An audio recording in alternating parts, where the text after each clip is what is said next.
Muchas gracias, arquitecto. A continuación es el turno de la doctora Vera Tisler. Vera Tisler es licenciada en Historia del Arte por la Universidad de Tulane, en Estados Unidos, maestra en Arqueología por la ENA y se doctoró en Antropología por la UNAM. Su obra, publicada en 150 artículos y una docena de libros, se centra en la bioarqueología y la arqueología mortuoria de los mayas prehispánicos y coloniales. Vera Tisler, profesora e investigadora en la Universidad Autónoma de Yucatán, donde desde el 2000 coordina el Laboratorio de Bioarqueología. Su interés académico y obra se centra en el lado humano del pasado mesoamericano y especialmente maya, tema que ella aborda desde los estudios de restos esqueléticos prehispánicos y coloniales. Es autora de 200 artículos y capítulos, además de una docena de libros. Entre las recientes obras cuentan Modificaciones cefálicas culturales en Mesoamérica, una perspectiva continental de UNAM y UADY, que está coeditado, y Smoke, Flames and the Human Body in Mesoamerican Ritual Practice, de Dumbarton Oaks y Harvard, también coeditado.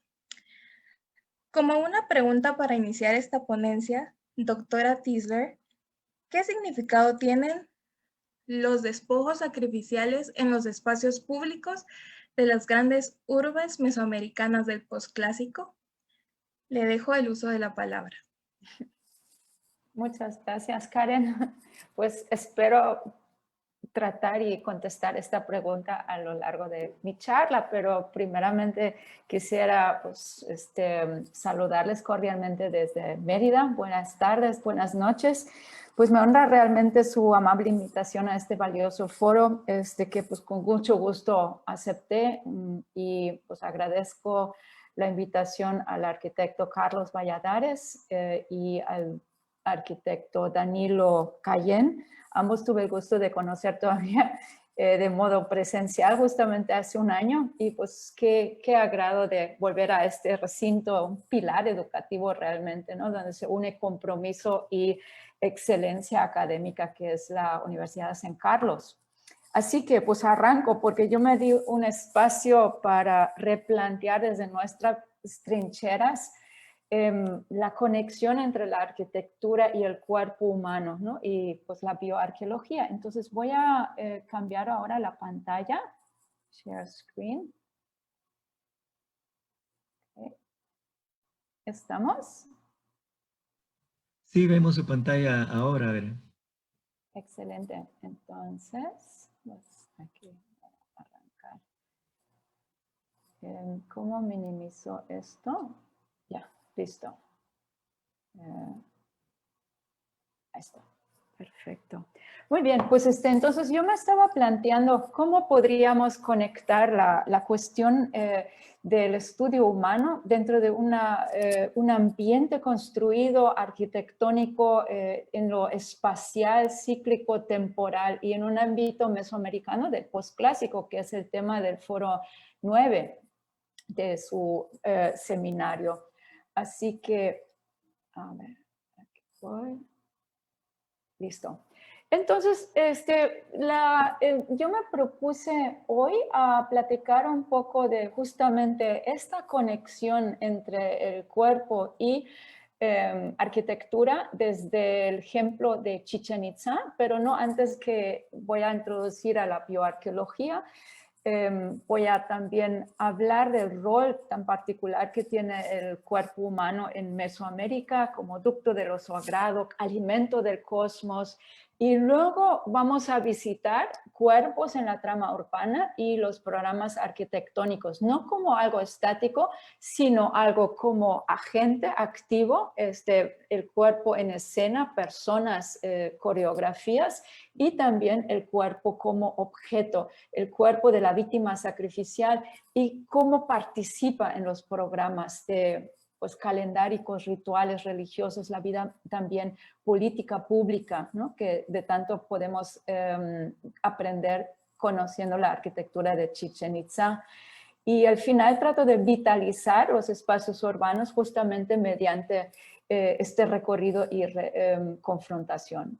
Para aquellos de ustedes que no están familiarizados con el campo que trabajamos, la bioarqueología es el estudio de restos humanos desde una óptica biocultural y siempre como parte del registro arquitectónico, arqueológico material. Esto comienza básicamente en el sitio del depósito donde lo excavamos aquí en Chichén Itzá, y en tiempos normales llevamos los restos al laboratorio donde el equipo los examina, los alumnos, los servicios sociales, y publicamos. Pues este año ha sido un poquito distinto. Lo hemos tenido que llevar a un tapete virtual al estar clausurado el laboratorio, cerrada la facultad. Me imagino que igual que ustedes, pero aún así, pues hemos estado siguiendo con los estudios y uno de estos pues les quiero presentar justamente. Esta cuestión de llevar el registro en campo a la reconstrucción, obviamente lleva como paso el poner carne a la osamenta y al estudiar la vida y muerte. Hoy me voy a referir en particular a los aspectos postmortorios, pero siempre canalizado por aquellos actores vivos, ¿no? Los actores rituales.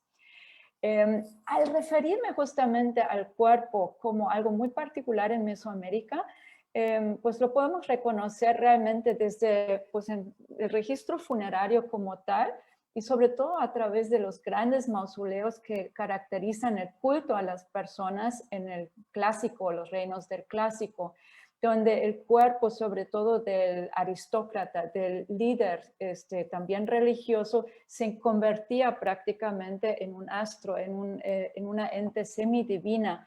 Y ahí el sepulcro tal, en el caso de Janapacal de Palenque, sabemos que el templo de inscripciones que ven aquí a la derecha arriba, pues fue construido durante 20 años justamente para alojar los restos, como una especie de monte sacro, montaña, que alojaría como una cueva en su pues, útero, en sus entrañas, el cuerpo tipo ofrenda del difunto rey, que en la gran lápida se registra como realmente pues, un axis mundi que establece un ductus que permea los estratos del cosmos indígena, volviéndose un dios del maíz joven que pues, en su apoteosis va transitando los estratos del cosmos a acompañar al sol que vemos en esta representación.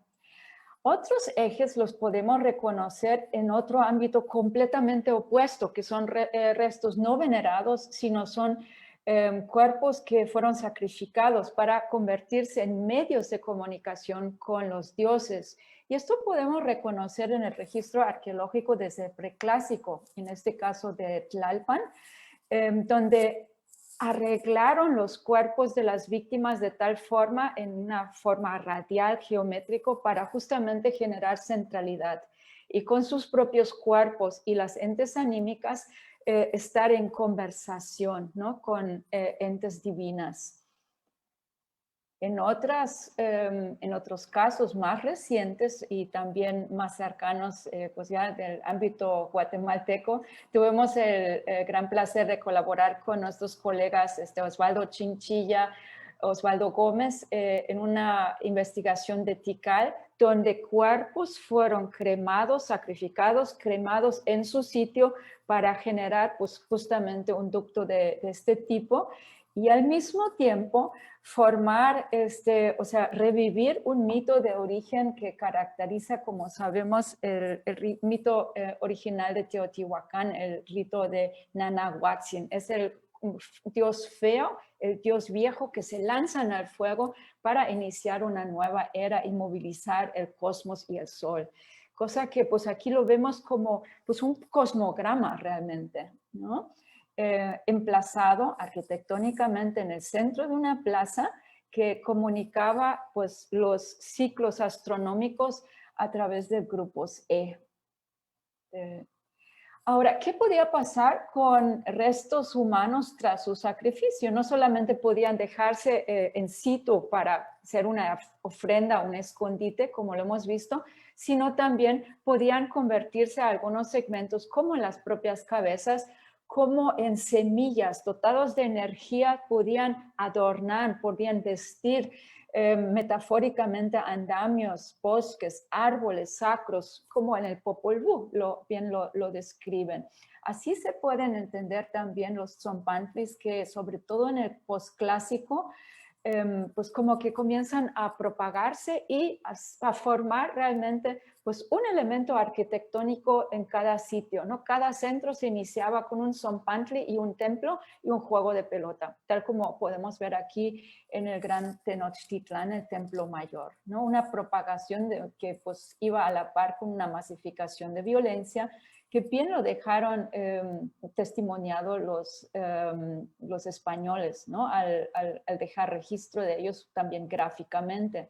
De esta forma, y para los aztecas en particular, para los estudiosos, ha sido de mucha riqueza y sobre todo a través de los últimos hallazgos donde ya se está uniendo, amalgamando la antropología física forense, ¿no? Para realmente recrear secuencias que llevaron a construcciones hechas ni más ni menos que con argamasa y restos humanos, no son, o sea, elementos arquitectónicos que son estas torres Tzompantli del recinto de Tenochtitlán. Y esto, gracias a esto, se ha podido pues, poder revitalizar y recrear los pasos de las procesiones, de las festividades, o sea, revivir las festividades a través de elementos arquitectónicos y la misma mapografía. Entonces pudieron determinar, por ejemplo, colegas como Maceto, el festival de Tlacaxipehualistli, que es básicamente el festejo de Xipetotec, con todas las fases de este festival que lleva un tzompantli, el sacrificio, donde están desollando la piel de la víctima, y en qué lugar del recinto público religioso esto tomaba lugar, o sea, como que recreando todo el festival. Otros acercamientos también me parecen así realmente fascinantes, pues se han podido avanzar en aquellos sitios que cuentan con una rica iconografía que típicamente es procesual. Esto, por ejemplo, nos lleva al sitio de El Tajín, a la costa de Veracruz, donde mi colega Sara Ladrón de Guevara pudo tratar de desdoblar una escena en 3 dimensiones a partir de un panel bidimensional y de lado todavía hacer inferencia sobre la ruta de las procesiones en ciertas festividades. Esto es lo que vamos a tratar de hacer para Chichén hoy. Y para eso nos vamos a anclar en una de estas estructuras pues, que ya hemos conocido, que es el Gran Tzompantli Central de Chichén Itzá. Es la estructura tzompantli más grande en toda Mesoamérica de su tipo, aunque no tiene antecedentes directos en Tula solamente, sino directamente en la región, donde había plataformas más pequeñas en la zona Puc, sitios de Nopat, Cabá, de Uxmal. Y pues nos está como que dando una información no solamente de contactos, de enfrentamientos y digamos, un bagaje cultural pan-mesoamericano, sino también del valor local, ¿no? Que hubo sin dudas en esta creación. Aquí dividimos entre el Nuevo Chichén, esa gran plataforma que se conoce por el castillo o el juego de pelota más grande de Mesoamérica, luego al norte el cenote sagrado y el viejo Chichén que está dominado todavía por el Caracol como centro astronómico. Vamos a visitar estas zonas donde estudiamos restos humanos y vamos a reconocerlos después en la arquitectura y iconografía del centro de Chichén Itzá. Entonces, pues en primer lugar, quiero visitar el Caracol, donde la universidad, la Carnegie, institución Carnegie en los años 30, investigó y excavó una serie de alineaciones de cráneo que estaban sepultados en el sustrato del centro astronómico. Y fue interesante que pues, detectan que hay una cabeza y también hay como empalado, ¿no? Horadaciones bilaterales en algunos cráneos. cosa que pudimos verificar recientemente en la Dirección de Antropología Física, reanalizando estos cráneos que pues justamente llevan tajos y pues están con los para empalarse, ¿no? De tipo Tzompantli.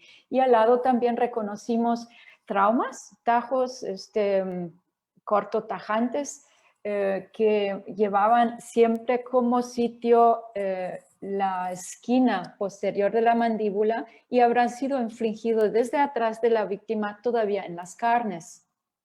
Bien, esto es un contexto que fue depositado justamente antes de la llamada llegada de los foráneos entre 929, 932, si creemos al Tenor Disc, que es este disco redondo que lleva las inscripciones y la llegada de los extranjeros. Muy interesante, entonces fue sepultado y luego comenzó el gran programa de la gran nivelación, ¿no? Donde tenemos pues las evidencias más monumentales de Chichén Itzá.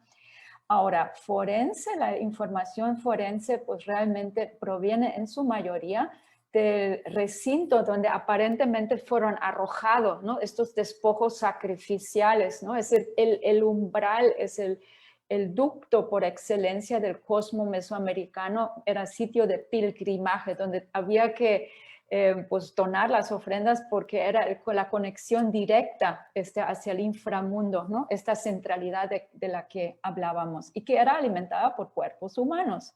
Entonces hay dos colecciones muy importantes, la de Thompson y la de Piñachán de los años 60, que hemos reanalizado en varios sitios. Y interesante saber que pues conjuntamente pues contienen muchos más seguramente que esto, pero 150 individuos y que mayormente fueron individuos infantiles juveniles entre los 6 y 12 años, cosa que es muy interesante. Y a partir de las fuentes históricas podemos hablar de jóvenes varoniles y un poco menor porcentaje o mucho menor porcentaje también jóvenes femeninas y pues también en segunda instancia masculinos, ¿no? Adultos masculinos, mayormente de edad joven. Interesa saber también que cuando ya analizamos las superficies de estos restos, reconocemos un abanico de cortes, deslizamiento, que nos está hablando de una serie de tratamientos póstumos en forma de desuelle, o sea, quitar la piel de la víctima, desarticular la mandíbula, excarnación, quitando las carnes, los tendones, los músculos, que podemos igual reconocer en como un incensario que fue facturado de un cráneo, ¿no? Que sabemos que no fue un cráneo, sino ahí se manufacturó a partir de una cabeza, ¿no? Que podemos reconocer. Ahora, hablando propiamente de los cráneos Tzompantli, hay al menos 5 que muestran estas horadaciones bilaterales, hecho con fracturas, como a modo de cincelado, o horadaciones desde la base del cráneo, ¿no? Y que pues también nos interesa aquí saber o hablar de de la prolongación de estas exhibiciones porque muestran como muestras de daño a la intemperie por justamente la exposición. Algunos también de estas piezas fueron pintadas de negro, amarillo, tonos de ocre, rojo, cosa que igualmente nos manifiesta que pues estaba en exhibición, ¿no? Visualmente.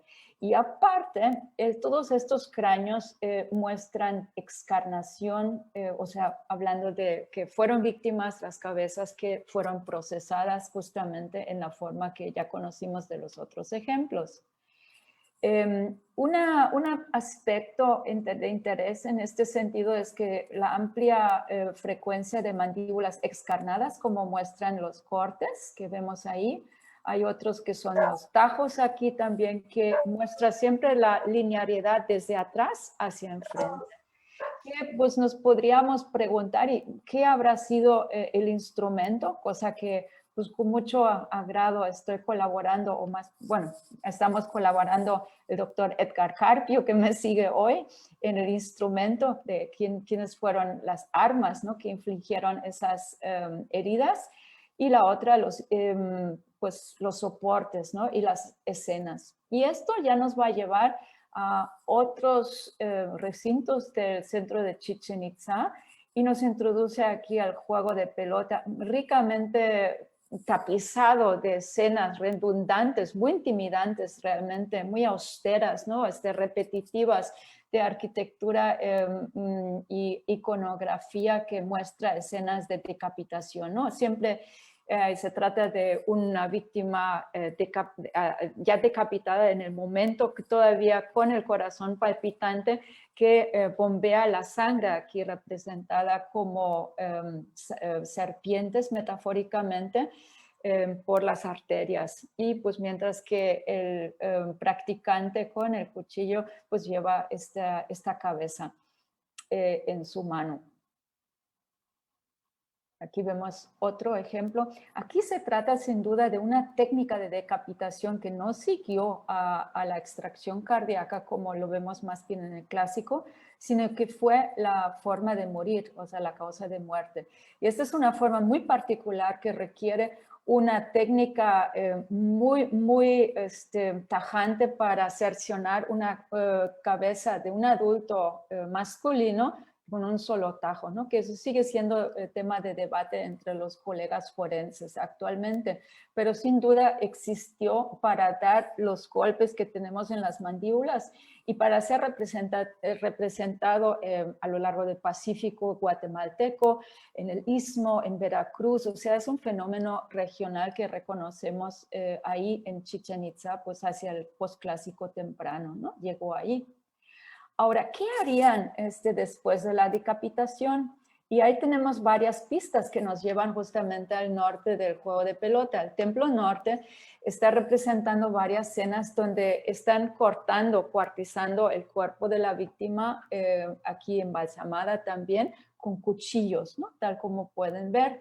Y nos preguntaríamos, y bueno, ¿cómo llegan al Tzompantli, que está justamente a la derecha, al este del juego de pelota? Y ahí nos da adicionales pistas, un recorrido en la parte inferior del Templo de los Jaguares que representa procesiones de guerreros. Y uno de estos guerreros tiene un atavío de Venus, ¿no? De Tlapalcancecutli, en el sentido que lleva lanza o más bien estandartes que empalan dos cráneos, dos cabezas, uno encima del otro. Y esto es justamente enfrente de la plataforma Tzompantli. Entonces, como podemos ver, estas reminiscencias hacen realmente de este panel de representaciones de cráneo en realidad una representación de una procesión de cabezas que están empaladas y parecen como marchar hacia la entrada del este. Muy interesante ver que representaron los artistas las marcas de descarne en forma de líneas cortantes a través de las mejillas, o están marcando todavía las inserciones de los músculos temporales. Y es un grado de descarne no completo, no están osificados, esqueletizados, pero es más allá del grado de excarnación que sufrieron las víctimas, las cabezas, pues en los ejemplos más tempranos de Uxmal, Nopat, donde todavía se suelen representar con cabello y con orejas, ¿no? Cosa que en Chichén no tenemos esa evidencia. Tipos de modificación cefálica, mucha variedad, ¿no? En la convención artística y también en la representación. Hay un otro aspecto que como que dinamiza, como que lleva al rito una mitología que es ancestral, pero que gana prominencia con el culto al Quetzalcóatl y de los astros Sol y Venus. Porque resulta que esa procesión parte de un punto medio, como estoy indicando con las flechas, y luego como que rodea la plataforma Tzompantli, y son 232 y 330 perímetros sur y norte, pares, ¿no? de cráneos que van procesando. Eso es justamente, llega muy cerca, el número de días que dura la conjunción de Venus en su aparición de estrella en el cielo, y que fue marcado en el Códice de Dresden en la tabla Venus, y que se va combinando con 8 días en el inframundo desaparece para luego reemerger. Todo esto es un rito que es muy contado de Quetzalcóatl en su acepción de Tlahuilpantecutli, o sea, en su acepción de Venus como estrella de la mañana, que se representa como cráneo y que va progresando, ¿no? Ahora, interesa saber que justamente cuando nos vamos acercando hacia la escalera de acceso en el este, donde estaba frente a frente con el sol y donde se daría esa batalla mítica, vemos una serie de guerreros descarnados transitando por este espacio lúgubre de las entrañas subterrenales y que culminan con una representación de un personaje igualmente descarnado que está sobre dos dardos y que tiene un speak scroll, ¿no? Que va prácticamente comunicando. Todo esto nos está llevando a pensar que la plataforma Tzompantli es una especie de cosmograma que reivindica y vivifica un mito ancestral. Y que pues este trayecto de Quetzalcóatl, estrella de la mañana, pues es el inicio, es el mito de origen de la nueva era, ¿no? Ni más ni menos. Y con esto, pues en realidad quiero terminar mi recorrido de hoy para no abusar del tiempo que se me otorga. Es una forma entonces de recrear espacios y recrear dinámicas religiosas que podemos reconocer también a través de los mismos actores, los cuerpos humanos que podemos estudiar a través de la bioarqueología. Y para finalizar, hemos aquí pues trazado, ¿no? Diferentes ontologías, ¿no? Los cuerpos atravesando la mitología, la ritualidad y pues obviamente los discursos arquitectónicos que tienen mucha trascendencia en las coreografías sacras y que pues ciertamente, y con eso quiero terminar, no se quedaron ahí, sino fueron instrumentados por las autoridades en turno, lo cual seguramente habrá conllevado a la masificación de la violencia, ¿no? El terror que habría infundido en los cautivos dentro de un esquema de música, de escena, de pues mucha bulla, ¿no? Estar en el momento de sacrificio y todavía ver los despojos que pues están significando la ida de los guerreros sacrificados hacia el sol, ¿no? Para acompañar el sol, pues habrá sido de mucho impacto. Así que pues cierro con un cálido gracias a todos los que han organizado este foro y pues aquellos que han participado en esta charla y la temática muy significativamente a la doctora Virginia Miller, con la cual estoy publicando justamente este artículo de Chichén Itzá. Pues gracias. Doctora, muchas gracias por compartir toda esta información que nos hace entender de alguna forma esa relación tan directa que hay entre el cuerpo humano físico y la arquitectura y el urbanismo. Una relación que definitivamente se ha perdido. Nuestra contemporaneidad la toca de una manera totalmente distinta, pero así entendemos cómo los pobladores de estos sitios tenían esa relación con su terruño, con su ciudad, con su pueblo, ¿verdad? Una relación directa, pero que llegó a, digamos, estas escenas preapocalípticas tal vez, ¿verdad? De tanto sacrificio, de toda esta bulla, del humo, de los incensarios, de toda esta algarabía, ¿no? Como que anunciando de alguna forma el final de un proceso. Muchas gracias por compartir esta información. Un saludo cordial de parte de mi esposa y de parte mía, ¿verdad? Encantada, Gracias. muchas gracias.